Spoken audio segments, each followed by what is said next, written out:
వాక్యతలను మనం వెళ్దాము. ఈ రోజున గ్రంథంలో నుంచి కొన్ని మాటలు మనం నేర్చుకోవడానికి ప్రయత్నం చేద్దాము. దేవుడు మనకి పవిత్రపరిచినటువంటి గ్రంథంలో నుంచి అనేక సంగతులను మనం నేర్చుకుంటూ ఉన్నాము, వింటూ ఉన్నాము, ధ్యానం చేస్తూ ఉన్నాము.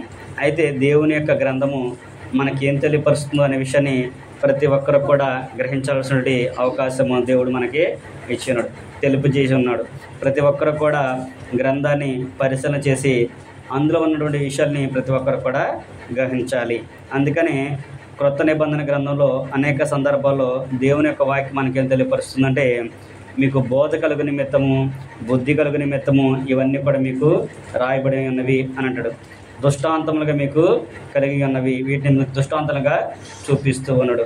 మిమ్మల్ని క్రీస్తునందుకు నడిపించడానికి దేవుని యొక్క వాక్యం మనకి బాల శిక్షకుడు అయ్యాడు అనే విషయాన్ని కూడా దేవుని యొక్క వాక్యం మనకి తెలియపరుస్తుంది. కనుక ప్రతి వ్యక్తి కూడా దేవుని యొక్క వాక్యాన్ని శ్రద్ధగా విని ఏది మేలో ఏది కీడో అని యోచించి జ్ఞానం చేసి పరిశీలన చేసి నడవలసిన బాధ్యత ప్రతి ఒక్కరి మీద కూడా దేవుడు ఉంచి ఉన్నాడు. అందుకని దేవుని గ్రంథం మనకేం తెలియపరుస్తుంటే, ప్రతిదీ కూడా గ్రంథం మనకి వివరిస్తుంది. మానవుడు పుట్టడము, మానవుడు మరణించడము, ఈ మధ్యలో ఉన్న జీవితాల గురించి కూడా దేవుడు అనేక సందర్భాల్లో అనేక విషయాల గురించి మనకి తెలియపరిచినట్లుగా మనము చూస్తూ ఉన్నాము. ఈ రోజున గ్రంథంలో నుంచి అలాంటి విషయాల్లోనే ఒక సంగతిని మనం నేర్చుకోవడానికి ప్రయత్నం చేద్దాం. మనం చదువుకున్నట్లయితే కొరింథీయులకు రాయబడిన మొదటి పత్రిక 10వ అధ్యాయం కనుక మనం చదువుకున్నట్లయితే, కొరింథీయులకు రాయబడినటువంటి మొదటి పత్రికలో 10వ అధ్యాయం మనం చదువుకుంటే, అపోస్తలుడైన పౌలు గారు కొరింథీలో ఉన్న సంఘానికి రాస్తూ 10వ అధ్యాయం 1వ వచనం అంటాడు, సహోదరులారా అనే విషయాన్ని చెప్తూ, ఈ సంగతులు మీకు తెలియకుండా నాకు ఇష్టము లేదు. అంటే ఆయన కొన్ని సంగతులు చెప్పడానికి ప్రయత్నం చేస్తూ ఉన్నాడు పౌలు గారు. ఎవరికి? కొరింథీలో ఉన్న సంఘానికి. అందుకని ఏమంటాడంటే, సహోదరులారా అని సంబోధిస్తూ ఈ సంగతులు మీకు తెలియకుండా నాకు ఇష్టము లేదు అని ప్రారంభించి, అంటే పితరులు ఎలాగ నడిచారో, అంటే ఇశ్రాయేలు అందరూ కూడా ఎలాగ వచ్చారో, ఎలాగ నడుచుకుంటూ వచ్చారో, ఈ రోజున మీరు ఎలా జీవిస్తున్నారో అనే విషయాన్ని అక్కడ చెప్పుకుంటూ రావడం అనేది మనము చూస్తూ ఉంటాము. వారందరూ కూడా ఆత్మ సంబంధమైన బండలో తాగిరి, ఒకే ఆహారం తిన్నారు, ఒకే బండలో నీళ్లు త్రాగారు. ఆ బండ క్రీస్తు అని చెప్పి వచ్చిన తర్వాత ఇశ్రాయేలు అందరూ కూడా, అయినా కానీ వాళ్ళందరూ కూడా దేవుడు ఎలాగైతే నడిపించారో అలా నడిపించినప్పుడు కూడా వాళ్ళందరూ ఏం చేయాలంటే అనేక మంది దేవునికి ఇష్టలుగా ఉండలేకపోయారు.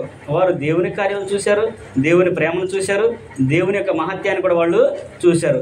అయినప్పటికీ కూడా వాళ్ళు వారిలో చాలామంది కూడా దేవునికి ఇష్టలుగా ఉండలేకపోయారు అని చెప్పి తర్వాత అంటున్నాడు, మీరు వారి వలె ఉండొద్దు. ఏమన్నాడు? మీరు వారి వలె ఉండొద్దు. ఇశ్రాయేలీయులు దేవుని యొక్క మాటను ఎలాగైతే తిరస్కరించి వారు దేవునికి ఇష్టలుగా ఉండలేకపోయారో మీరు అలాగా ఉండొద్దు. వారు ఒకే సంబంధమైన పానం చేశారు, ఒకే సంబంధమైన ఆహారాన్ని భుజించారు, అయినప్పటికీ కూడా దేవునికి వాళ్ళు ఇష్టలుగా ఉండలేకపోయారు. కాబట్టి మీరు అలాగ ఉండమాకండి. ఎందుకు అనే విషయాన్ని జ్ఞాపకం చేస్తూ, మీరు ఎందుకు ఉండకూడదంటే దేవుడు పక్షపాతి కాడు అనే విషయాన్ని జ్ఞాపకం చేసుకుంటూ వస్తూ, ఎందుకు చెప్పాడు ఈ విషయాన్ని అని మనం ఆలోచన చేసినప్పుడు ప్రతి వ్యక్తి కూడా శోధన చేత ఇబ్బంది పడుతూ ఉంటాడు. అందుకని ఇక్కడ 10వ అధ్యాయము 13వ వచనం చదువుకుని మన పాఠాన్ని మనం ప్రారంభించుకుందాము. కొరింథీయులకు రాయబడిన మొదటి పత్రిక 10వ అధ్యాయము 13వ వచనం మనం చదువుకున్నట్లయితే, సాధారణముగా మనుషులకు కలుగు శోధన తప్ప మరి ఏది మీకు సంభవింపలేదు. దేవుడు నమ్మదగినవాడు, మీరు సహింపగలిగినంత కంటే ఎక్కువగా ఆయన మిమ్మల్ని శోధింపనీయడు. అంతేకాదు సహింపగలుటకు ఆయన శోధనతో కూడా తప్పించుకునే మార్గమును కలుగజేయును అనే విషయాన్ని చెబుతూ ఉన్నాడు. వారందరూ కూడా ఎందుకు ఈ విషయాన్ని ఆయన పౌలు గారు జ్ఞాపకం చేశాడంటే, వాళ్ళందరూ కూడా పితరులు, అంటే ఇశ్రాయేలు అందరూ కూడా మేఘం కింద నడిచినప్పటికీ, దేవుని మహత్కార్యాలు చూసినప్పటికీ, దేవుని కార్యాలు గ్రహించినప్పటికీ కూడా వాళ్ళు చాలామంది దేవునికి ఇష్టలుగా ఉండలేకపోయారు. వారిలో చాలామంది సనిగారు. పైన మనం 10వ అధ్యాయము 1వ వచనం గురించి మనం చదువుకుంటూ వస్తే, చాలామంది ఆహారం కోసం సనిగారు, దాహం కోసము సనిగారు, మమ్మల్ని తీసుకొచ్చి ఇక్కడ చంపేస్తారా అని చెప్పేసి దేవుని మీద సనిగినట్లుగా మనము చూస్తూ ఉంటాము. వారి సనికి సంహారకుని చేత ఆనాడు నశించిపోయారు. అలాగే మీరు కూడా దేవుని విషయంలో మీరు ఏమైనా సనుగుతున్నారేమో, దేవుని మాట విషయంలో మీరు ఏమైనా మీరుతున్నారేమో. కాబట్టి ఈ సంగతులన్నీ మన దృష్టాంతాలు ఉన్నాయి కాబట్టి మీరు కూడా ఆలోచన చేసి దేవుని ప్రేమను పొందుకునేటట్లుగా ఉండండి అనే విషయాన్ని అక్కడ పౌలు గారు జ్ఞాపకం చేస్తున్నాడు. అందుకనే మనుషులు కలుగు శోధన తప్ప మరి మీకేమి కూడా సంభవింపలేదు. దేని కొరకు బాధపడతాం మనం? వాస్తవానికి మనం ఆలోచించినట్టే ఒక వ్యక్తి, ఒక మానవుడు, ఒక మనిషి దేని కొరకు బాధపడతాడు? తినటానికి, ఉండటానికి, త్రాగటానికి, మనకు కావాల్సిన వాడన్నిటి కొరకే మనము ప్రయాసపడ్డది, అంతే కదా. ఈ రోజుల్లో మనం ఆలోచిస్తే తినటానికి, త్రాగటానికి, ఉండటానికి ఏ లోటు కూడా లేదు. ఈ రోజుల్లో ఎవరికి మాకు తినటానికి లేదు అని చెప్పే అవకాశం ఎవరికి కూడా లేదు. ఎందుకంటే మనకి ప్రభుత్వాలు అలాంటి ఆధిపత్యాన్ని మనకి అంత మంచి అవకాశాన్ని కలిగించున్నారు. ఇక్కడ కూడా పౌలు గారు ఆయన చెబుతున్నాడు, శోధనతో పాటు తప్పించుకునే మార్గాన్ని కూడా మీకు కలగజేశాడు. అయితే సాధారణంగా మనుషులు కలిగే శోధన తప్ప మరేమీ కూడా మీకు కలగలేదు. మనుషులు కలిగేదే, అంతకుమించి మీకు కూడా ఏమీ కలగలేదు. దేవుడు నమ్మదగిన వాడు అనే విషయాన్ని జ్ఞాపకం చేయడం మనము చూస్తూ ఉన్నాం. అసలు మనకు శోధనలు ఎందుకు వస్తున్నాయి? శోధనలు ఎందుకు వస్తుంది అనే విషయాన్ని మనం ఆలోచన చేసినప్పుడు యాకోబు పత్రికలో మనం చదువుకున్నట్లయితే, యాకోబు పత్రిక 1వ అధ్యాయం కనుక మనం చదువుకున్నప్పుడు అక్కడ యాకోబు గారు ఒక విషయాన్ని జ్ఞాపకం చేస్తూ ఉన్నాడు. యాకోబు పత్రిక 1వ అధ్యాయము 12వ వచనం కనుక 12వ వచనం కనుక మనం చదువుకుంటే అక్కడ యాకోబు గారు అసలు మానవులకి శోధన ఎందుకు వస్తుంది అనే విషయాన్ని ఆయన జ్ఞాపకం చేయడం మనం చూస్తూ ఉన్నాము. యాకోబు పత్రిక 1వ అధ్యాయము 12వ వచనం నుంచి మనం చదువుకున్నట్లయితే, శోధన సహించేవాడు ధన్యుడు. ఒక్క మాటలో తెలియపరచాడు. శోధన సహించేవాడు ధన్యుడు అనే విషయాన్ని చెప్పిన తర్వాత అతడు శోధనకు నిలిచినట్లయితే ప్రభుత్వాన్ని ప్రేమించే వారికి వాగ్దానం చేసిన జీవకిరీటాన్ని ఇస్తాడు. అంటే ఒక వ్యక్తి శోధన అనేది సహించాలి. శోధన సహించిన వాడు ధన్యుడు. అతడు గనక ఆ శోధన సహిస్తే ప్రభుత్వాన్ని ప్రేమించిన వారికి జీవకిరీటాన్ని ఇస్తున్నాడు కదా, ఆ కిరీటాన్ని వారికి అనుగ్రహిస్తాడు అనే విషయాన్ని జ్ఞాపకం చేస్తున్నాడు. ప్రభువారు కూడా కొండ మీద ప్రసంగంలో కూడా చెబుతూ ఆయన అంటాడు, శోధన మీరు ఎవరైనా చేతన శోధింపడినప్పుడు మీరు మహానందమని ఎంచుకోండి అంటాడు. మీరు శోధనలో పడినప్పుడు అది మహానందమని ఎంచుకోండి, గంతులు వేయండి, ఎందుకంటే పరలోకం మీ ఫలము అధికమవుతుంది. అంటే ఒక వ్యక్తి శోధింపబడుతున్నాడు అంటే అది మహానందం ఎంత ఎలా ఎంచుకుంటాడు అనేది మనకు ఒక ఆలోచన రావాలి. అందుకనే యాకోబు గారు అంటున్నాడు, శోధన సహించిన వాడు ధన్యుడు, ఆయన శోధన నిలిస్తే ప్రభుత్వాన్ని ప్రేమించిన వారికి జీవకిరీటాన్ని ఇస్తారని వాగ్దానం చేశారు కదా అని చెప్పిన తర్వాత, దేవుడైతే కీడు విషయంలో ఎవరిని కూడా శోధింపడో. ఏం చేయడంట? దేవుడు కీడు విషయంలో ఎవరిని కూడా శోధింపడు అని చెప్పిన తర్వాత ఏమన్నాడు ఆయన ఎవరిని శోధింపడు కనుక ఎవడైనాను శోధన అనుభవిస్తున్నప్పుడు నేను దేవుని చేత శోధింపబడుచున్నానని అనకూడదు. ఆరోగ్యం బాగాల, జ్వరం వచ్చింది, జ్వరమో లేదా ఏదో సంథింగ్ మనకేదో బాగాలేదు, నాకే ఎందుకు ఈ బాధలన్నీ, నాకే ఎందుకు ఈ కష్టాలని అని అనుకుంటున్నావు. కానీ దేవుని యొక్క వాక్యం తెలియపరుస్తుంది. పౌలు గారు కొరింథీ పత్రికలో అన్నాడు, సాధారణంగా మనుషులు కలిగే శోధన తప్ప నీకేమీ కూడా సంభవించలేదు అని అంటున్నాడు. అయితే లోకం నీలాగా ఎవరు బాధపడతలేదా? నీకంటే ఎక్కువగా బాధపడిన వాళ్ళు కూడా ఉన్నారు కదా. ఈ రోజున మనం ఆలోచన చేస్తే ఏదైనా లేని ఇల్లు ఉంది కానీ ముందు పిల్లలు లేని ఇల్లు లేదు, ట్యాబ్లెట్ లేని గృహం అనేది ఎక్కడ కూడా లేదు. అయితే ఇక్కడ కూడా ఏంటంటే దేవుడు కీడు విషయంలో ఎవరిని కూడా శోధింపడు. అలా శోధించడానికి ఆయనకు అవకాశం లేదు. ఎవడైనా శోధింపబడిచినప్పుడు నేను దేవుని చేత శోధింపబడుతున్నానని అనకూడదు. మాకే ఎందుకు రావాలి కష్టాలు, మాకే ఎందుకు ఈ బాధలు, మా ఇంట్లోనే ఎందుకు ఇవన్నీ, మేము ప్రార్థనకి వెళ్తున్నాం కదా, మేము అన్నీ చేస్తున్నాం కదా, కానీ దేవుడు ఎందుకని మమ్మల్ని ఎంతగా శోధిస్తున్నాడు అని చెప్పేసి నువ్వు అనుకుంటావేమో. కానీ దేవుడైతే అలాగే నేను ఎప్పుడు కూడా శోధించడు అనే విషయాన్ని చెప్పిన తర్వాత 14వ వచనం అంటున్నాడు, ఎందుకు శోధింపబడుతున్నాడు ఒక వ్యక్తి అంటే, ప్రతి వాడు కూడా తన స్వకీయమైన దురాశ వలన ఏడవబడి మరులు కలపబడిన వాడే శోధింపబడను. దురాశ గర్భము ధరించి పాపము కనగా పాపం పరిపక్వమై మరణమును కనును. ఇప్పుడు ఒక వ్యక్తి ఎందుకు శోధింపబడుచున్నాడంట? ప్రతి వాడు కూడా తన స్వకీయమైన దురాశ చేత. వాడు కొత్త బండి కొన్నాడు, నేను వాడికంటే పెద్ద బండి కొనాలి. వాడు చేంజ్ చేయించారు, వాళ్ళు నేను అంతకంటే పెద్దదే చేయించాలి. వాళ్ళు ఇల్లు కట్టారు, నేను అంతకంటే పెద్ద ఇల్లు కట్టాలి. వాళ్ళు నెక్లెస్ కొన్నారు, నేను అంతకంటే పెద్దదే చేయించుకోవాలి. అంటే మన యొక్క పరిస్థితులను బట్టే మనము శోధనలోనికి పడిపోతూ ఉంటాము. మనం ఎదుటి వారిని చూసి మనం ఆలోచన చేస్తున్నాం, కానీ మన స్థితి ఏంటో మనం ఆలోచన చేయాలి. దేవుడు ఎవరిని కూడా శోధించడు, ఎవరిని ఎప్పుడు కూడా శోధించడు. ఆయన శోధించంటే దానికి ఒక కారణం అనేది ఉంటుంది. ఇక్కడ ఈ 4 వచనంలో కూడా 2 సంగతులు జ్ఞాపకం చేశాడు.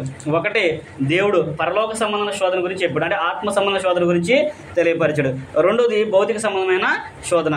ఇది ప్రతి వ్యక్తికి కూడా వస్తుంది. ఏది భౌతిక సంబంధమైనది మన దురాశ్రవంలో మనం ఏడబడి మరలు కొలపడుతున్నాం కాబట్టి మనం శోధనలో పడుతూ ఉంటాం, ఇబ్బంది పడుతూ ఉంటాం. ఉదయం లేచింది మొదలుకొని సాయంత్రం పడుకునే వరకు ప్రతి వ్యక్తి కూడా కష్టపడుతూ ఉంటాడు. దేని కొరకు?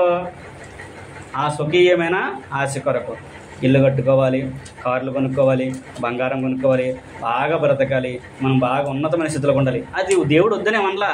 కానీ నీవు ఏదైతే నువ్వు కష్టపడుతున్నావో, నువ్వు దేన్నైతే ఎంచుకున్నావో దానిలో నిన్ను సృజించిన దేవునికి నువ్వు సమయం ఇవ్వట్లేదు. అది అక్కడ చెప్పేది.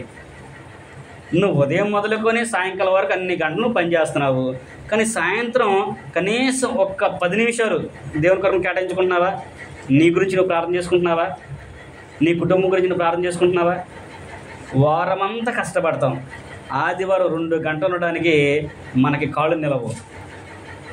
ఆదివారం ఆరాధనలో 2 గంటలు కూర్చోడానికి ఎన్ని ఇబ్బందులు పడతారో, ఎంత ప్రయాసపడతా ఉంటారో. కొంతమంది లేచి కాళ్ళు నొప్పి వచ్చి అటు ఇటు తిరుగుతూ ఉంటారు.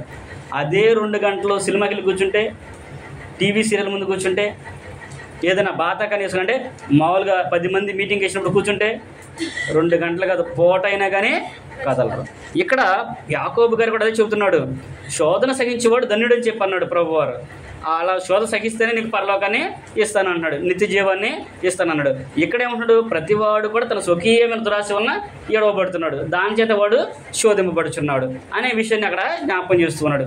నువ్వు ఎప్పుడైతే భౌతిక సంబంధమైన శోధనలో పడుకోకుండా ఆత్మ సంబంధమైన శోధనను గ్రహించగలుగుతావు అనే విషయాన్ని జ్ఞాపకం చేసుకుంటే, దేవుడు కొంతమంది భక్తుల్ని శోధించాడు. ఈ రోజున నిన్ను నన్ను శోధించినప్పుడు కూడా ఆయన తప్పించుకునే మార్గాన్ని కలిగిస్తాడు. కానీ ఆ శోధనలో కూడా ఎవరైతే దేవుడు కలిగించే శోధనలో ఉంటాడో అతను మహా ఆనందంగా ఎంచుకుంటాడంట. మనం ఏబుని గురించి మనకు తెలుసు, ఏబు గ్రంథంలో మనం చదువుకున్నాం. ఇదే యాకోబు పత్రికలో 4వ అధ్యాయంలో కూడా చెబుతూ ఉంటాడు. సహనం గురించి చెప్పినప్పుడు ఏబు యొక్క సహనం ఏంటో మీరు తెలుసుకున్నారు కదా, ఆయన క్రియల వలన సహనం కలిగి ఉన్నాడు కదా అని చెప్పేసి 4వ అధ్యాయంలో ఆయన మనకి చెబుతూ ఉంటాడు. అయితే ఏబు గ్రంథంలో మనం చదువుకున్నప్పుడు ఏబు ఎంత సహించాడు, ఆయన ఎంత శోధన భరించాడు. ఆయన ఒక్కరోజునే పిల్లలందరూ చనిపోయారు, ఒక్కరోజునే తన మన్నంతా ఆస్తి అంతా కూడా పోయింది, తన భార్య కూడా తను విడిచిపెట్టి వెళ్ళిపోయింది. చివరాఖరికి తన ఆరోగ్యం కూడా క్షీణించిపోయి ఒళ్ళంతా కూడా పురుగులతో నిండిపోయి బూడిదలో కూర్చొని బూడిద ఒంటికి రాసుకొని గుల్ల పింగుతో ఆయన ఒళ్ళు గీక్కునేటట్లుగా మన గ్రంథంలో చదువుకుంటూ ఉంటాం. అప్పుడు వాళ్ళ స్నేహితులు వచ్చి ఆయన ఒక మాట అంటారు. అంత అసలు ఎవరు కూడా మాట్లాడరంట. మాట్లాడకుండా వాళ్ళు మౌనంగా ఉన్నప్పుడు ఏబు గారు ఒక మాట అంటూ ఉంటాడు. యెహోవా ఇచ్చును, యెహోవా తీసుకుని పోయాను, ఆయన నామానికి స్తుతి కలుగును గాక అని అంటాడు. నేను దిగంబరిగా వచ్చాను, దిగంబరిగా అక్కడికి వెళ్తాను తప్ప నేను మధ్యలో వచ్చి పెట్టింది ఏం కూడా తీసుకుని పోయేది లేదు అనే విషయాన్ని ఏబు గారు చెబుతూ ఉంటాడు. ఏబుని శోధించమని అవకాశం ఇచ్చింది ఎవరో? దేవుడు ఏబుని శోధించమని చెప్పేసి అవకాశం ఇచ్చింది ఎవరు? సాతానికి అవకాశం ఇచ్చింది ఎవరో?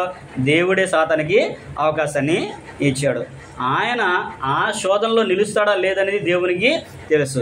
అయితే నువ్వు నిలుస్తావో లేదనేది నీకు తెలియాలి, నీ చుట్టుపక్కల వాళ్ళకు కూడా తెలియాలి, నీ స్నేహితులకు తెలియదు, దేవుని యొక్క భక్తులకు కూడా ఆ విషయంని జ్ఞాపకం చేస్తున్నాడు. అందుకనే ఏబు గారు ఆ శోధన సహించాడు కనుకనే 42వ అధ్యాయంలో కనుక మనం చదువుకుంటే ఏబు గారు దేవుని యొక్క గొప్ప కార్యాలు చేసిన కార్యాలన్నింటిని గురించి కూడా ఆయన చెబుతూ ఉంటాడు. నేనే పాటివాడిని అనే మాటని అక్కడ ఏబు గారు చెప్పినట్లుగా మనం చూస్తూ ఉంటాము. ఏబు గ్రంథం ఒకసారి మనం చదువుకుందాం.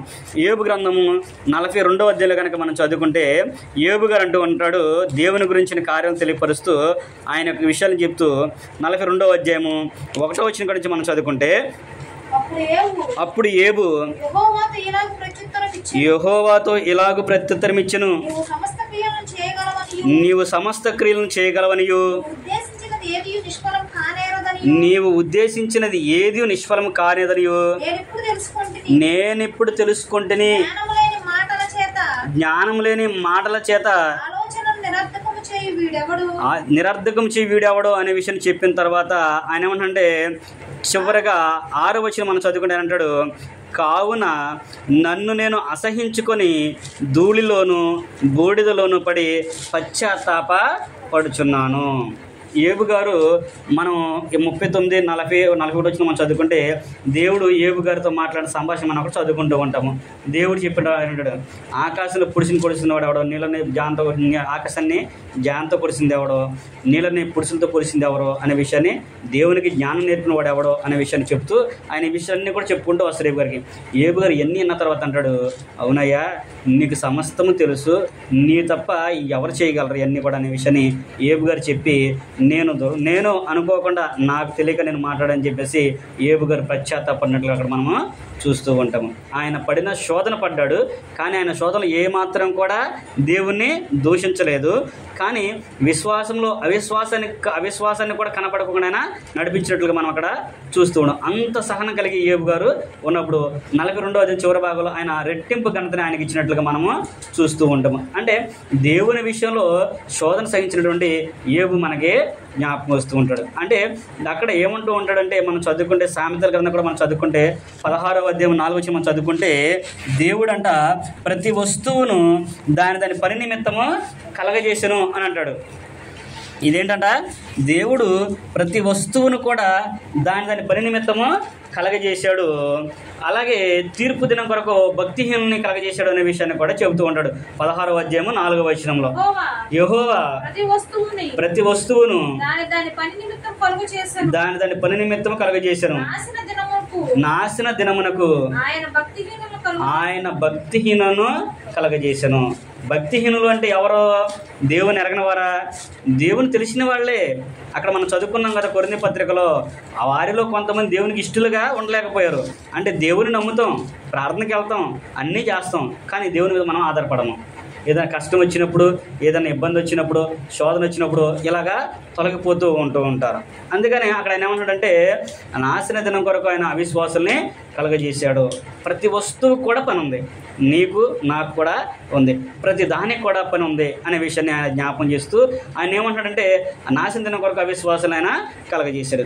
ఇప్పుడు ఒక వ్యక్తి నన్ను నువ్వు ఎందుకు కలగజేసావు నాశన దినం కొరకు అని అడగలుగుతాడా? దేవుణ్ణి అడిగే అధికారం ఉందా? అడిగే అధికారము లేదు. ఎందుకంటే దేవుని యొక్క వాక్యం మనకి తెలియపరుస్తుంది.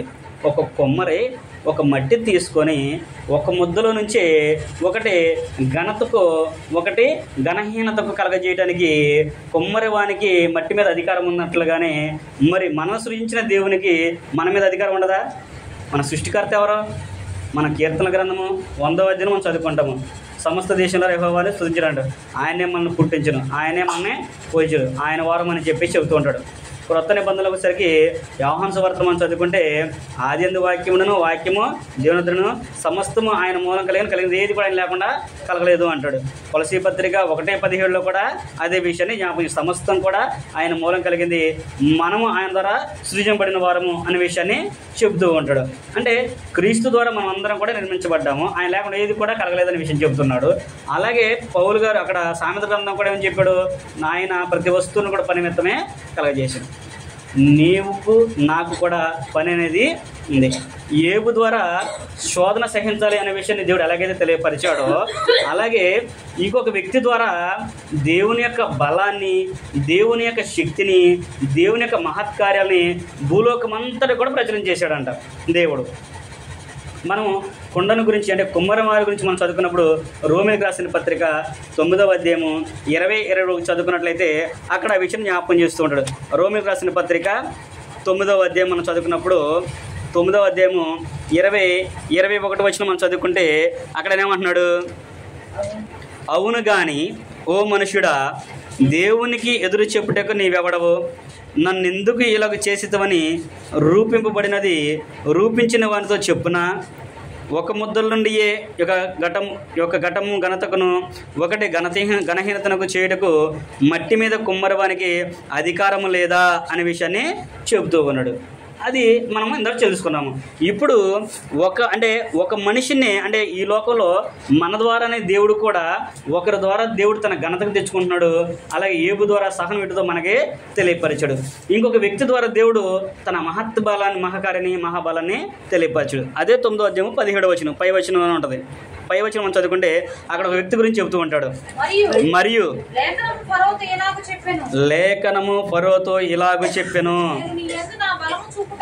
నేను నీ యందు నా బలము చూపుటకును నా నామము భూలోకమందంతటా ప్రచురమగుట నిమిత్తమును అందు నిమిత్తమే నిన్ను నియమించితిని అనే విషయాన్ని ఫరోను గురించి అక్కడ ఆయన మనకి తెలియపరిచినట్లుగా మనము చూస్తూ ఉన్నాము. ఏమని తెలియపరుస్తున్నాడు? ఒక మట్టి కుండ నుంచి మట్టితో ఒక ముద్ద నుంచి ఒకటి ఘనతకి కలగజేసిన దేవుడు అలాగే మన విషయంలో కూడా ఏబు గారి ద్వారా సహనం ఏంటిదో మనం తెలుసుకొని ఆయనలాగా జీవించాలనే విషయాన్ని తెలియపరిచాడు. అలాగే భక్తిహీన కలగజేసినాడు కదా, ఆ భక్తిహీనుల ద్వారా కూడా ఆయన తన మహత్యాన్ని తన ప్రేమను తెలిసినట్లుగా తెలియపరుస్తున్నాడు. ఇక్కడ ఫరోను గురించి ఆయన చెబుతున్నాడు.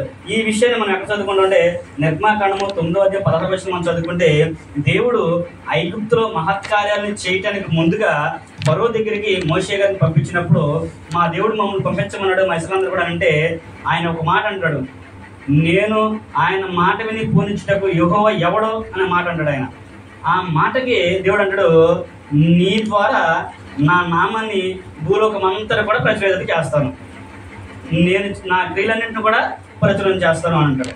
అక్కడ జరిగిన గొప్ప కార్యం మనం చూస్తే నిర్గమాకాండం మనం చదువుకుంటే ఐగుప్తు దేశంలో అక్కడ ఏం జరిగింది అని మనం ఆలోచన చేసినప్పుడు ఐగుప్తు దేశం అంతా కూడా చీకటి కమ్మింది.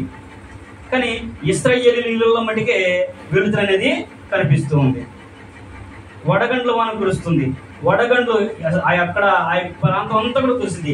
కానీ ఇశ్రాయేలు ప్రజలు ఎక్కడైతే ఉన్నారో వారి మీద వారి ప్రాంతంలో ఆ వర్షము కురవదు. ఇక్కడ ఐగుప్తులో ఈ ఫరో యొక్క సైన్యం అంతటికి కూడా వాళ్ళ నీళ్ళన్నీ కూడా రక్తంగా అయిపోతాయి. కానీ ఇశ్రాయేలీయులకి అలాగా జరగదు.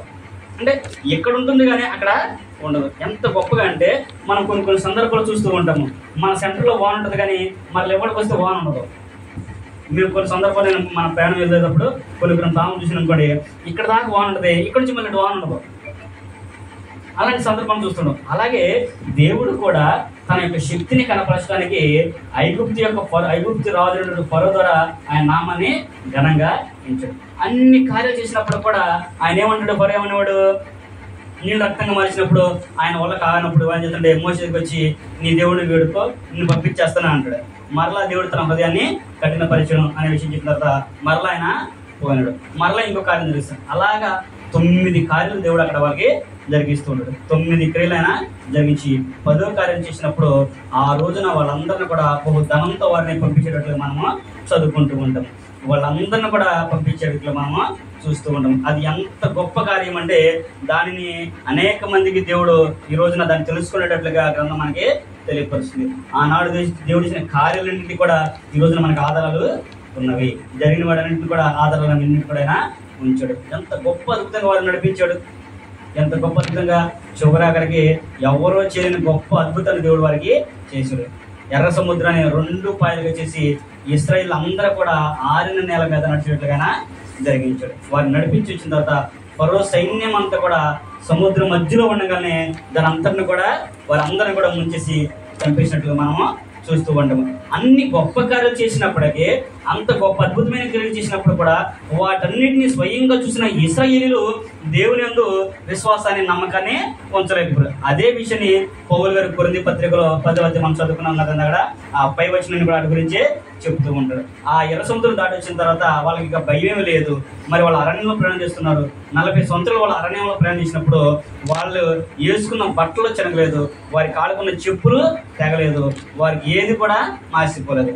అంత గొప్ప అద్భుతంగా వారిని నడిపించాడు. వారు ఆహారం అన్నారు, ఆహారాన్నైనా మనని ఇచ్చాడు. మాంసం కావాలన్నారు, వారికి మాంసాన్ని ఇచ్చాడు. పూరీలు కావాలన్నారు, పూరీలను కూడా ఆయన వారికి కురిపించి వారిని సమృద్ధిగా పొందినప్పుడు కూడా వాళ్ళు దేవుని యొక్క కార్యాన్ని విని చూసి కూడా వాళ్ళు అనేక మంది దేవునికి అవిశ్వాసులుగా ఉన్నారు. అదే ఇందాక 13వ అధ్యాయం మనం చదువుకున్నాం. పైన 11 పనులు చదువుకుంటే వారిలో అనేక మంది అని చూసి కూడా దేవుని విశ్వాసం తిరగరు. అవన్నీ కూడా మనకు దృష్టాంతాలుగా మనం తెలియపరచుకోవడానికి మీరు అలా ఉండవద్దు. మనం చూస్తూ ఉన్నాం కదా, మన జీవితంలోనే ఎన్నో గొప్ప కార్యాలు మనం చూస్తూ ఉన్నాము. మన కుటుంబంలో మనం జరిగించే క్రియలన్నింటినీ కూడా మనం చూస్తూ ఉన్నాము. మన చుట్టుపక్కల వారికి ఎవరికి లేని గొప్ప అద్భుతాన్ని దేవుడు మనకి జరిగిస్తూ ఉన్నాడు. ఎందరికీ లేని గొప్ప భాగ్యం దేవుడు మనకి అనుగ్రహించి ఉన్నాడు. ఈ రోజు చూడండి, ఎంతో మంది లోకంలో ఉన్నప్పటికీ కూడా మనల్ని సజీవులుగా ఈ లోకంలో ఈ స్థితిలోనికి ఉంచాడు. మరి ఇన్ని గొప్ప కార్యాలు దేవుడు మన పట్ల జరిగిస్తున్నప్పుడు మనం ఎందుకు దేవుని విశ్వాసించలేకపోతున్నాము? మనం ఎందుకు సహించలేకపోతున్నాము? ఏదో చిన్న బాధ రంగాల్ని, చిన్న కష్టాల రంగాల్ని ఎందుకు విశ్వాసించి మనం పడిపోతున్నాము అనేది మనల్ని మనము ప్రశ్నించుకోవాలి, మనల్ని మనము ఆలోచన చేయాలి. అందుకనే అక్కడ యాకోబు గారు కూడా అన్నాడు, ప్రతి వాడు కూడా తన స్వకీయమైన దురాశ విడపడుతున్నాడు తప్ప దేవుడిది ముఖ్య విషయంలో శోధింపడు. ఒకవేళ ఆయన శోధించినప్పుడు కూడా ఏం చేస్తానంటే తప్పించుకోవడానికి మార్గాన్ని కూడా ఆయన కలిగిస్తూ ఉన్నాడు. నువ్వు దేని చేత శోధింపడుతున్నావో దాంట్లో తప్పించుకునే మార్గాన్ని కూడా దేవుడు మనకి కలిగిస్తున్నాడు అనే విషయాన్ని కూడా అక్కడ దేవుని యొక్క వాక్యం మనకి వివరిస్తుంది. కాబట్టి ఎప్పుడైనా కానీ, ఏ సందర్భంలో కానీ మనం శోధించబడినప్పుడు కానీ, ఇబ్బంది పడినప్పుడు కానీ, బాధపడినప్పుడు కానీ దేవుడు ఎందుకు నన్ను శోధిస్తున్నాడు అనే విషయాన్ని ఎవరు కూడా అనడానికి అవకాశం అనేది లేదు. కాబట్టి ఇవన్నీ నువ్వు తెలుసుకున్న తర్వాత, ఇవన్నీ నువ్వు చూసిన తర్వాత, ఇవన్నీ నువ్వు విన్న తర్వాత నీకు దేవుడు స్వేచ్ఛనిచ్చడని నువ్వు గ్రహించి నువ్వు దేవుని పక్షాన ఉండవా అనేది నువ్వు నిర్ణయించుకోమని చెప్పేసి దేవుడు మనకి తెలియపరుస్తున్నాడు. అందుకనే యెహోషువ గ్రంథము 24వ అధ్యాయము 15 వచనం కనుక మనం చదువుకున్నట్లయితే యెహోషువ గారు అంటూ ఉంటాడు, ఆయన ఇశ్రాయేల్ అందరూ కూడా వారికి ఆ దేశానంతా కూడా పంచి పెట్టిన తర్వాత, వాళ్ళు ఐగుప్తు కనాను దేశాన్ని ప్రవేశించిన తర్వాత వారు ఎలా ఉండాలనే విషయాన్ని మోషే గారు తెలియపరిచాడు. కానీ వీళ్ళందరూ కూడా ఏమని ఆలోచన చేశారనే విషయాన్ని అక్కడ యెహోషువ గారు తెలియపరుస్తూ ఆయన తన గురించి ఈ విషయాన్ని జ్ఞాపకం చేస్తుంటాడు. యెహోషువ గ్రంథము 24వ అధ్యాయము 15 వచనం కనుక మనం చదువుకున్నట్లయితే, మీరు అనే మాటని ప్రారంభించి అక్కడ ఆయన చెప్పినట్లుగా మనం చూస్తూ ఉంటాము. యెహోషువ గ్రంథము 24వ అధ్యాయము 15 వచనం కనుక మనం చదువుకుంటే అక్కడ ఏమన్నాడు, యెహోవాను సేవించుట మీ దృష్టికి కీడను తోచినడలా మీరు ఎవరిని సేవించదరో నది అద్దరిని మీ పితరులు సేవించిన దేవతలను సేవించదరో, అమోరీల దేశంలో మీరు నివసించుచున్నారే వారి దేవతలను సేవించదరో నేడు మీరు కోరుకొనుడి. మీరు ఎవరిని సేవింప కోరుకొనినను నేనును నా ఇంటి వారును యెహోవాను సేవించదము అనే విషయాన్ని అక్కడ యెహోషువ గారు తెలియపరిచినట్లుగా మనము చూస్తూ ఉన్నాము. అంటే యెహోషువ గారికి ఇశ్రాయేలందరూ కూడా తెలుసు కదా, నది అద్దరంటే వారు ఐగుప్తులో జీవించినప్పుడు వారి పితరుల దేవుడు వారు ఎలాగైతే పాపం చేసి అన్ని దేవతలను పూజించారో వారిలాగా చేస్తారో, లేదంటే మీరు ఇప్పుడు ప్రజలు నివసిస్తున్నారు కదా అమోరీల ప్రాంతంలో, మీరు అమోరీలందరినీ కూడా వెళ్ళగొట్టి మీరు ఆ దేశం స్వాస్థ్యం చేసుకున్నారు కదా, ఆ దేశంలో అన్ని దేవతలు మీరు సేవిస్తారో మీ ఇష్టం, మీరు ఎవరు సేవిస్తారో మీరు కోరుకోండి, నేను నా ఇంటి వారు మాత్రం యెహోవానే సేవించదము. కాబట్టి దేవుడు మనకి స్వేచ్ఛనిచ్చాడు. ఏది సత్యమో ఏది అసత్యమో గ్రహించే జ్ఞానాన్ని దేవుడు మనకి అనుగ్రహించాడు. నీకు స్వేచ్ఛనిచ్చినప్పుడు ఏది అనుకూలమైనదో అనేది నువ్వు ఆలోచన చేయాలి. నీకు నచ్చినట్లు కాకుండా దేవుడు కోరుకున్నట్లుగా మన యొక్క ఆలోచనని సరిదిద్దుకోవాలి. దేవుడు కోరుకున్నట్లుగా మనము జరిగించాలి. దేవుడు మొట్టమొదటి మనుషుల నుండి ఆదాము అవ్వకు కూడా ఆయన స్వేచ్ఛని ఇచ్చాడు. ఈరోజున మనకు కూడా స్వేచ్ఛ ఉంది. మన దేశంలో మనకు స్వేచ్ఛ ఉంది. అలాగే మన జీవితం గురించి మనకు స్వేచ్ఛ అనేది ఉంది. మనం ఏం చేయాలో ఎలా నడుచుకోవాలో అనేది మనకు స్వేచ్ఛ ఉంది. నువ్వు దేవుని నమ్ముతావని నమ్మని నీ ఇష్టం. దేవుడు నీకు స్వేచ్ఛని ఇచ్చేసాడు. నీవు ఆయన ఒకవేళ దేవుడు నన్ను నడిపిస్తాడు, దేవుడే నన్ను మార్చుకుంటాడు అని అనుకుంటే లోకంలో ఎంతోమంది వాళ్ళందరూ మార్చుకునేవాడుగా. ఆయన అలాగే పిలవడు, అలాగే ప్రత్యేకించి ఒకరి దగ్గరికి రాడు. ఏమంటున్నాడంటే నీకు స్వేచ్ఛనిచ్చాను, నీకు నేను కావాలని అనుకుంటే, నువ్వు పాపివని నువ్వు గుర్తిస్తే, నీకు నిత్య జీవం కావాలనుకుంటే నువ్వు నా దగ్గరికి వచ్చావనుకో, అప్పుడు నేను నీకు కావాల్సిన కూడా సమకూర్చి జరిగిస్తాను.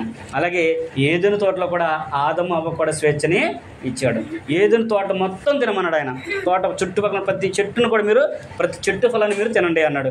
కానీ తోట మధ్యన నుండి మంచి చెడు జ్ఞానం కలిగిన ఆ పండుని బట్టి మీరు తినొద్దన్నాడు. కానీ వీళ్ళు అవన్నీ కూడా విడిచిపెట్టి ఆ పండునే తిన్నారు. ఈరోజు కూడా దేవుడు మీరు నా దగ్గరికి రండి అయ్యా, మీరు నా దగ్గరికి వస్తే నేను మీ దగ్గరికి వచ్చి మీకు ఏం కావాలని ఇస్తానంటే మనము వాటన్నిటిని కూడా విడిచిపెట్టి దేవుడు వద్దన్నట్టే మనం చేస్తూ ఉంటాము. దేవుడు వద్దన్నయే మనం చేస్తాం.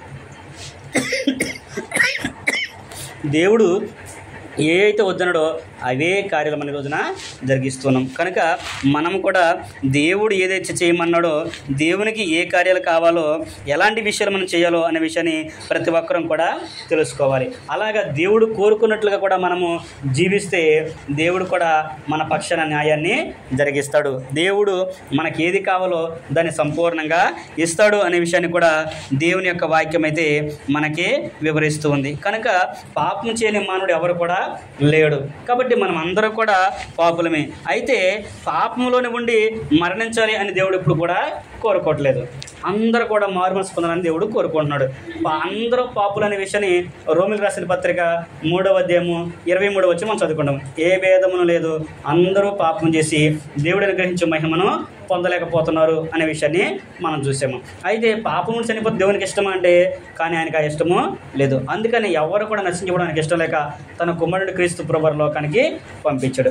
ఆ క్రీస్తు గురించినటువంటి మాటల ద్వారా, ఆయన ద్వారా మన సత్యం తెలుసుకొని సర్వసత్యంలో నడిపించబడాలనేది దేవుని యొక్క ఉద్దేశము. తిమోతి రాసిన మొదటి పత్రిక 2వ అధ్యాయము 3-4 వచనం మనం చదువుకున్నట్టయితే అక్కడ ఆ విషయాన్ని కూడా ఆయన మనకి తెలియపరుస్తుంటాడు. తిమోతి రాసిన మొదటి పత్రిక మనం చదువుకుంటే అక్కడ ఆయన ఈ విషయాన్ని మనకి జ్ఞాపకం చేస్తున్నాడు. 2వ అధ్యాయము 3-4 వచనాలు. ఇది మంచిదియు మన రక్షకుడగు దేవుని దృష్టికి అనుకూలమైనదినైనా ఉన్నది. ఆయన మనుషులందరూ రక్షణ పొంది సత్యమును గూర్చిన అనుభవ జ్ఞానం గలవారై ఉండవలని హెచ్చరించుచున్నాడు. హెచ్చ అనే మాటకి కోరిక అని అర్థము. ఏం కోరిక అంటే దేవునికి మనుషులందరూ కూడా రక్షణ పొందాలనేది మొట్టమొదటిగా దేవుని యొక్క కోరిక. అంటే ఈ రోజున ప్రతి వ్యక్తి కూడా ఏం చేయాలన్నాడు, ఆయన మారు మనసు పొందాలని కోరుకుంటున్నాడు. కానీ మారు మనసు అనేది ఎవరిలో కూడా మనకు లేదు. అది మన వాక్యానుసారంగా మనం చూసుకుంటే లేదు. ఉదాహరణకి మనం అనుకుంటాం, నేను మారు మనసు పొందాను, బాప్తిసం తీసుకున్నాను కాబట్టి నేను మారు మనసు పొందాను నువ్వు అనుకుంటావు. కానీ మారు మనసు అంటే అర్థం తెలుసా? మారు మనసుకు అర్థం తెలుసా? హెచ్కేల్ గ్రంథంలో 18 మీరు చదువుకోండి. ఆయన ఏమంటాడంటే, మారు మనసు అనేది పూర్తిగా తిరగటం ఆయన దగ్గరికి. ఇప్పుడు నేను ఇలా ఉన్నాను కదా, నేను సగం తిరిగితే నాకు కనబడి దీపం కనబడుతుందా? సగం తిరిగితే ఎలా ఉంటుంది?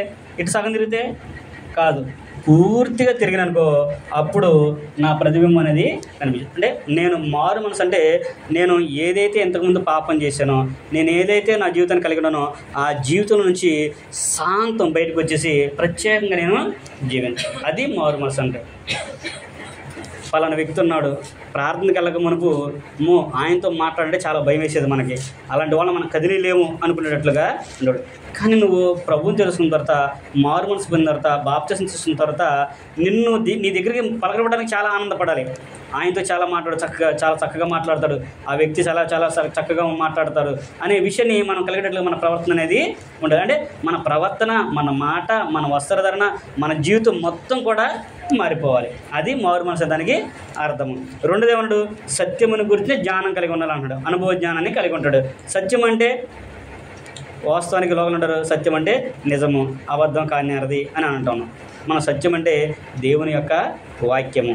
యోహాను సువార్త 17:10 మనం అనుకుంటాం కదా, సత్యమందు వారిని ప్రతిష్ఠ చేయము, నీ వాక్యమే సత్యము. అంటే ప్రతి వ్యక్తి కూడా సత్యమును గురించిన అనుభవ జ్ఞానాన్ని కలిగి ఉండాలి. వాక్యాన్ని గురించిన జ్ఞానాన్ని ప్రతి ఒక్కరు కూడా సంపాదించుకోవాలని దేవుడు కోరుకుంటూ ఉన్నాడు. కానీ ఈ రెండు కూడా మనం చెయ్యం. దేవుడు కోరుకున్న ఈ రెండు కూడా మనం చెయ్యం. సత్యాన్ని గురించి అనుభవ జ్ఞానం, వాక్యం అలాగే చెప్తున్నాను. మా అయ్యగారు చెప్పినట్టు గొప్ప చెప్తావు నువ్వు అని అంటారు.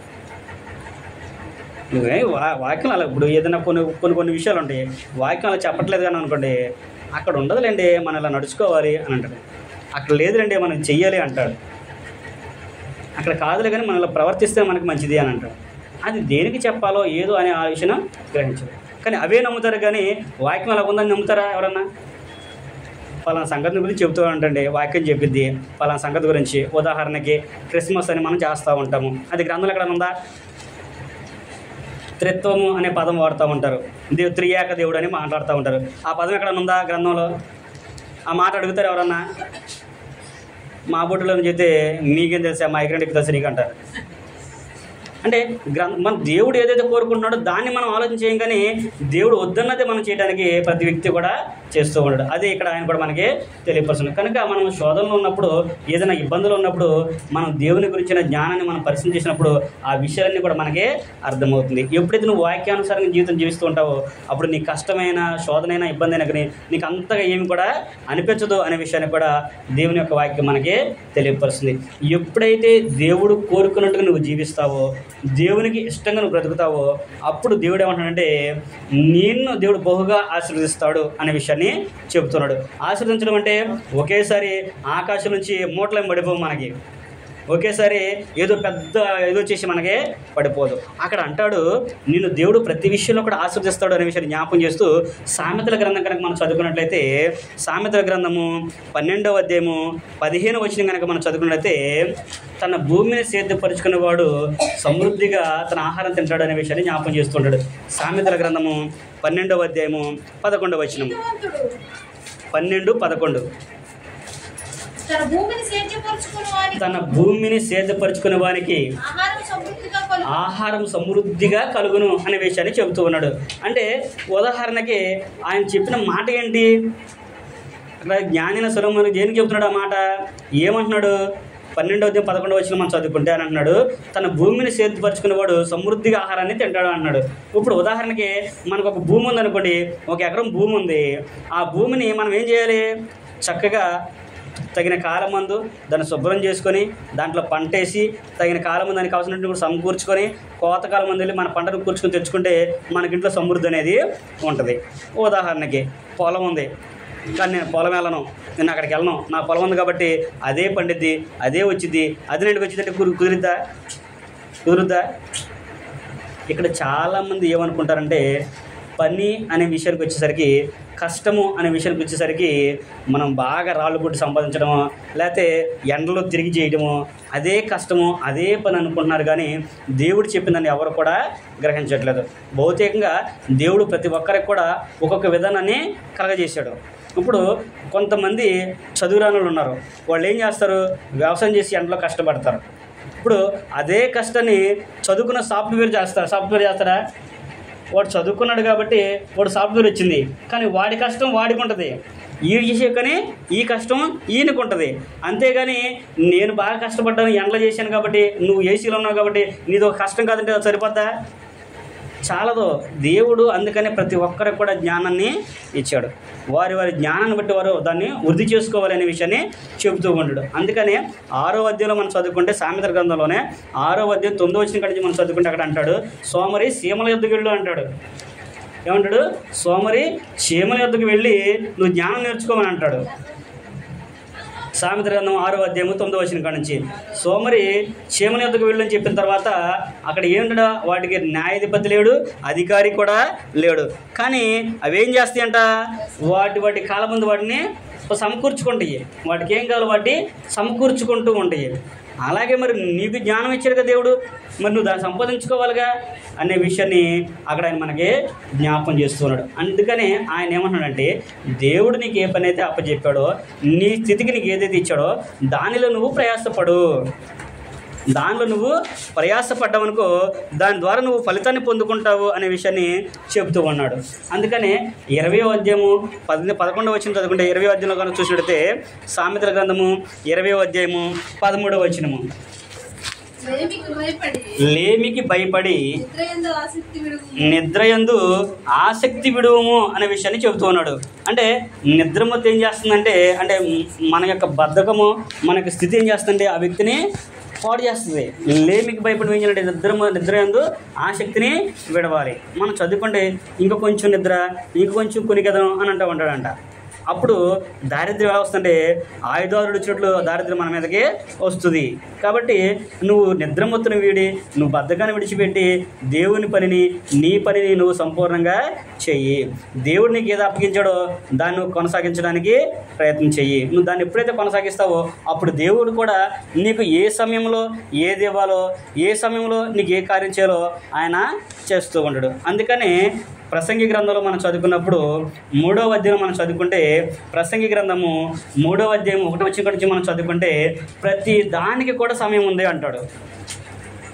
ప్రసంగి గ్రంథము 3వ అధ్యాయము 1వ వచనం నుంచి మనం చదువుకుంటే, ప్రతి దానికి సమయం కలదు, ఆకాశము కింద ప్రతి ప్రయత్నముకు సమయము కలదు, పుట్టుటకు చచ్చుటకు, నాటుటకు నాటదానిని పెరికివేయుటకు, చంపుటకు బాగు చేయుటకు, పడగొట్టుటకు కట్టుటకు, ఏడ్చుటకు నవ్వుటకు, దుఃఖించుటకు నాట్యమాడుటకు, అలా ఇవన్నీ చెప్పుకుంటూ ఆయన వస్తాడు. పెరిగి వేయడానికి కూడా సమయం ఉంది, ప్రేమించడానికి సమయం ఉంది, ద్వేషించడానికి సమయం ఉంది, యుద్ధం చేయడానికి, సమాధాన పడడానికి కూడా సమయం అనేది ఉంది. అందుకని దాని కాలం ముందు దేవుడు ప్రతి దానికి కూడా సమకూర్చి జరిగిస్తూ ఉంటాడు. అందుకనే ఇక్కడ 9వ వచనం మీరు చదువుకుంటే, నరుల కష్టం వలన వారికి వచ్చిన లాభం ఏంటి అనే విషయాన్ని చెబుతూ ఉంటాడు. కష్టపడుతూ ఉంటాం, కష్టం అంటాం, ఆ కష్టం నువ్వు చూసావు, ఏంటి ఆ కష్టం వల్ల నీకు ప్రయోజనము అని అంటూ ఉంటాడు. అంటే ఈ ప్రసంగి గ్రంథం మనం చదువుకుంటే ఆయన అంటాడు, జ్ఞాని అయిన సొలొమోనుకు రాసిన ప్రసంగి గ్రంథం ఇది. ఆయన అంటాడు, భూమి కింద నరుడు పడే ప్రతి ప్రయాస కూడా వ్యర్థమే అంటాడు. వాడు భూమి కింద వచ్చే ప్రతి పని కూడా వ్యర్థం అంటూ ఉంటాడు. నువ్వు కష్టపడి సంపాదించంతా కూడా వ్యర్థమే. నరుడు గాలికే ప్రయాసపడినట్లుగా ఉంది అంటాడు. తన కష్టార్జితం వల్ల ఆహారం పుచ్చుకోవడం కూడా వ్యర్థమే, అది కూడా దేవుడిచ్చు కృపే. ఆయన సెలవు లేక ఒక పూట భోజనం చేసి సంతోషం ఎవరికి సాధ్యమో అంటాడు 2వ అధ్యాయంలో. ఆయన సెలవు లేక భోజనం చేసి సంతోషం ఎవరికి సాధ్యం అది అని అంటూ ఉంటాడు. తన కష్టం వల్ల తనకు లాభం ఏంటి అంటాడు. అన్నీ కూడా ఆయన ఎన్ని చెప్పుకుంటూ ఆయన వస్తుండే. అందుకనే ప్రతి పనికి కూడా దేవుడు ఒక సమయాన్ని ఏర్పాటు చేశాడు. అందుకనే మనము కూడా దేవుడు ఏ సమయంలో దేన్ని ఏర్పాటు చేస్తాడో, ఏ సమయంలో ఏది మనకిస్తాడో అనేది మనం ఎప్పుడు కూడా దేవుని కొరకు ఎదురు చూస్తూ ఉండాలి. క్రొత్త నిబంధనలో ప్రభువారు ఏం చెప్పాడు, యాకోబు పేతురు గారు అంటాడు, ఆయన బలిష్టమైన చేతి కింద దేన మనసులు అయ్యి ఉండాలంట. తగిన కాలమందు ఆయన హెచ్చించినట్లు ఆయన బలిష్టమైన చేతి కింద మీరు దేన మనసులయ్యి ఉండాలి. కాబట్టి దేవుడు చేసే ఏ కార్యం కూడా వ్యర్థం అనేది కాదు. దీనిని బట్టి మనం ఏం చేయాలంటే, లోకంలో అనేక కార్యాలు జరుగుతూ ఉంటాయి కాబట్టి, అనేక క్రియలు జరుగుతూ ఉంటాయి కాబట్టి, అనేకమైన పనులు జరుగుతూ ఉంటాయి కాబట్టి, మనం ఏం చేయాలంటే వాటిని మనసును పెట్టకోకుండా దేవుని యొక్క పనిని, దేవుడు మనకు అప్పగించిన పనిని, దేవుడు మనకి ఇచ్చిన జ్ఞానాన్ని ఉపయోగించుకొని ఆయన పనిని మనం జరిగించేవారిగా ఉండాలి. దేవుడు ఏమి కోరుకుంటున్నాడో దాన్ని గ్రహించి ఒక వ్యక్తి ఆ దేవుని యొక్క పనిని మనం సంపూర్ణంగా జరిగించేవారిగా ఉండాలి. దేవుని యందు భయభక్తులు కలిగి మనము జీవించాలి. నువ్వు శోధన సహించినప్పుడు అది ధన్యత అనే విషయాన్ని చెబుతూ ఉన్నాడు. ఈరోజు మనం పాట యొక్క టైటిల్ ఏంటంటే, దేవుడు నువ్వు సహించేదానికంటే ఎక్కువగా నిన్ను శోధించడు. దేవుడు నువ్వు సహించేదానికంటే ఎక్కువగా నిన్ను శోధించడు అనేది మన పాఠం.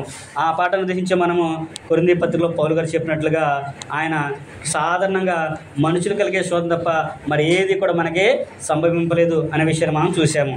ఆ శోధన గురించి మనం చూసినప్పుడు యోబు గారిని మనం చూసాము. అలాగే దేవుడు ఒక వ్యక్తిని శోధించాడు అంటే, ఒక వ్యక్తిని కలగజేశాడు అంటే, ఆ వ్యక్తి ద్వారా తన నామాన్ని గణపరచడానికి ఒక వ్యక్తి అయితే, ఆయన యొక్క మార్గాన్ని ప్రచురించడానికి ఒక వ్యక్తిని ఏర్పాటు చేసుకుంటూ ఉంటాడు. అంటే విశ్వాసం ద్వారా అబ్రహాము దేవుని యొక్క స్నేహితుడికి ఎలాగైతే పిలువబడ్డాడో, దేవుని యొక్క గొప్ప కార్యాలు ఎలాగైతే చేయబడియో, అలాగే ఫరో ద్వారా కూడా దేవుని యొక్క మహాశక్తిని ఆయన తెలియపరిచాడు. అంటే ప్రతి వ్యక్తిని కూడా దేవుడు వాడుకుంటాడు. విశ్వాసిని వాడుకుంటాడు, అవిశ్వాసిని కూడా వాడుకుంటాడు. అయితే ప్రతి వ్యక్తికి కూడా దేవుడు ఏంటంటే సమయాన్ని ఇచ్చాడు. మార్పు చెందమనే అవకాశాన్ని దేవుడు కలిగిస్తూ ఉన్నాడు. దాన్ని నువ్వు గ్రహించి నువ్వు మార్పు చెందుతావా లేదా అనేది నీ ఉద్దేశం. స్వేచ్ఛనిచ్చాడు. ఆ స్వేచ్ఛనిచ్చుకొని నువ్వు దైవికమైన బాటలో నువ్వు నడవాలా, లేకపోతే మరి ఈ లోకమైన బాటలో నువ్వు నడుస్తావు అనేది నీ ఇష్టం. చాయిస్ అంతా కూడా నీదే. అందుకని క్రొత్త నిబంధనలో కూడా ప్రభువారు అంటాడు 7వ అధ్యాయం మత్తయి సువార్త 7:14 ఏమంటాడంటే, 2 మార్గాల గురించి చెబుతూ ఉంటాడు. ఒకటి విశాలమైన మార్గము, దాని ద్వారా అందరూ అనేక మంది దానిలో ప్రవేశిస్తారు, కానీ అది తుదకి ఏం చేస్తుందంటే నరకానికి తీసుకువెళ్తుంది. రెండోది ఉంది, అది ఎలాంటిదంటే ఇరుకైన మార్గము, దాని ద్వారా ప్రతివారు కొందరే అంటాడు, కానీ చివరికి అది నిత్య జీవానికి నడిపిస్తుంది. అంటే నీకు విశాలమైన మార్గం కావాలో, ఇరుకైన మార్గం కావాలో, నీది నువ్వే ఎన్నుకో, నీ మార్గం నువ్వే చాయిస్ నీకే ఇచ్చాడు దేవుడు. ఆనాడు ఆదాము అవకే ఛాన్స్ ఇచ్చాడు. అలాగే మధ్యలో మనం చదువుకున్న యెహోషువ గారు కూడా అన్నాడు, మీ ఇష్టం అయ్యా, మీ చాయిస్ మీ ఇష్టం మీరు చేసుకోండి, నేను నా ఇంటి వారు మాత్రమే యెహోవానే సేవిస్తామనే విషయాన్ని తెలియపరిచింది. క్రొత్త నిబంధనలో కూడా అనేక మంది క్రీస్తుని అంగీకరించి సువార్తలో ఉన్నట్లుగా మనము చూస్తూ ఉంటాము. అపోస్తుల కార్యాలు మనం చదువుకుంటే ఆదిమ సంఘము దేవుని మాట వినడం న్యాయమా, మీ మాట వినడం న్యాయమా, మీరే చెప్పండి అని అంటారు. అంత గొప్పగా వాళ్ళందరూ కూడా జీవించారు. మరి ఇవన్నీ విన్న తర్వాత నీ ఆలోచన ఏంటో, నీ మనసు ఏంటో, నీ ప్రవర్తన ఏంటో అనేది నువ్వు ఆలోచన చేసుకోవాలి. చివరిగా ప్రసంగి గ్రంథము 12వ అధ్యాయము 13వ వచనము ముగింపు వచనంగా మనం దాన్ని తీసుకున్నట్లయితే అక్కడ ప్రసంగి గ్రంథంలో తెలియపరుస్తుంటాడు, ఇదంతా వినిన తర్వాత మీరు ఇంటికి వెళ్ళిన తర్వాత ఆ ప్రసంగి గ్రంథం మీరు చదువుకోండి. ఇదంతా వినిన తర్వాత తేలిన ఫలితార్థము ఇదే ఏంటంట, యెహోవా యందు భయభక్తులు కలిగినడే మానవ కోటికి విధి. విధి అంటే పని, ఇంగ్లీష్లో డ్యూటీ. మన ఇంగ్లీష్ తొందరగా అర్థమైందిగా, డ్యూటీ. ఇక ఏ పని కూడా లేదు. ఏదంటే నీకున్న పని ఏంటంట, యెహోవా యందు భయభక్తులు కలిగి జీవించటమే నీ పని. నువ్వు ఆ పనిని కనుక జరిగించావనుకో, నీ పనిని దేవుడు నీకు జరిగిస్తాడు. అయితే ఆయన అన్ని జనులకు చేసినట్లుగా, లేదంటే అవిశ్వాసం చేసినట్లుగా నీకు చేయడు. దేవుడు ఒక కార్యం చేశాడు అంటే అది అలా స్థిరపడిపోద్ది, అంతే, అది స్థిరపడిపోద్ది. మీరు ఇంత మనం సామెతల గ్రంథము 12వ అధ్యాయం 11వ చదువుకున్నాం కదా, 13వ అధ్యాయం 11వ వచ్చి మీరు చదువుకోండి. అన్యాయం చేత వచ్చిన ధనము చేత వాడు దానివల్ల ఏం లాభం పొందుకోడంట. అన్యాయం చేసి వచ్చి సంపాదించిన ఆస్తి వలన వాడికి ఏమీ లాభం కలదని, తన కష్టార్జితం వలన వాడు వృద్ధిలోకి వస్తాడు అనే విషయాన్ని చెప్తూ ఉంటాడు. కష్టపడి నువ్వు ఏది సంపాదిస్తావో అది నీకు నిలబడుతుంది. అది ఇప్పుడైనా కానీ తర్వాత అయినా కానీ అది నీకు నీకు అభివృద్ధిలోనికి నీకు దాన్ని తీసుకొస్తూ ఉంటాడు. మనం చూస్తూ ఉంటాము, చాలామంది ఏమంటూ ఉంటారు, ఎట్ట వచ్చింది అట్టగా పోయింది అంటూ ఉంటారు. అక్రమంగా సంపాదిస్తారు, లేదంటే మోసం చేసో అన్యాయం చేసో వేరే వాళ్ళు మోసం చేసి కొంతమంది సంపాదిస్తూ ఉంటారు. సంపాదించిన తర్వాత అనుకోకుండా ఈ రోగం వచ్చో లేకపోతే పిల్లలు ఏదో ఒకటి చేసి దానంతా కూడా పోగొట్టుకుంటుంటారు. అప్పుడు ఏమంటారు మన వాళ్ళందరూ కూడా, ఎట్ట వచ్చింది అట్టగా పోయింది. అదే నువ్వు కష్టపడి నువ్వు సంపాదించుకున్నావు అనుకో, దాన్ని తీసే అధికారం ఎవరికి కూడా లేదు.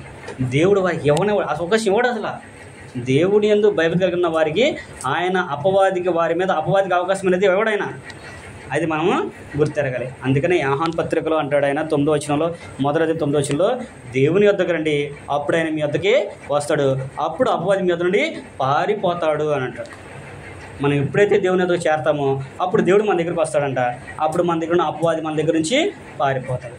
అపవాది లేకపోతే మనకి ఇంకేమైనా ఉందా, మనకి ఇంకా ఉంటుందిగా, ఏమీ ఉండదు. కాబట్టి మనము దేవుని యందు భయభక్తులు కలిగి ఉండి ప్రతి దానిని కూడా ఇది దేవుని చిత్తము. మన జీవితంలో ఏది జరిగినా, ఏ కార్యం జరిగినా, ఇది జరిగినప్పుడు కూడా మనడే ఇది దేవుని చిత్తము. కాబట్టి దేవుడు నా పట్ల ఈ కార్యం చేయాలనుకుంటున్నాడేమో, కాబట్టి దేవుని యొక్క చిత్తము, ఆయన నామానికి మహిమ కలగాలి అని దేవునికి కృతజ్ఞతలు తెలియపరిచే వ్యక్తిగా మనము ఉండాలి. ఏదైనా సరే, మేలైనా కీడైనా సరే, ఏది చేసినా కానీ మనకు దేవుడు మేలుకే చేస్తాడు, అది దేవుని చిత్తము అని మనము గ్రహించాలి. అలా చెప్పుకుంటూ వెళ్తే అనేకమైన కార్యాలు ఉన్నాయి. దేవుడు కొంతమందికి కీడు అనుకుంటారు, కానీ అదే వారికి మేలుగా దేవుడు తీరుస్తాడు. అంత గొప్ప అద్భుత కార్యాలు దేవుడు జరిగిస్తాడు. కనుక మనము కూడా ప్రతి విషయంలో కూడా దేవుని యందు నమ్మకము, విశ్వాసం ఉంచి దేవునికి ఇష్టమైన బిడ్డలుగా జీవించాలనే విషయాన్ని ప్రేమతో మీకు తెలియపరుస్తూ, నాకు నేను తెలియపరచుకుంటూ, ఓపికతోనే మీ అందరికీ వందనం తెలియపరుచుకునే మాట అందరితో ముగిస్తున్నాను. మీ అందరికీ కూడా వందనమ్మ.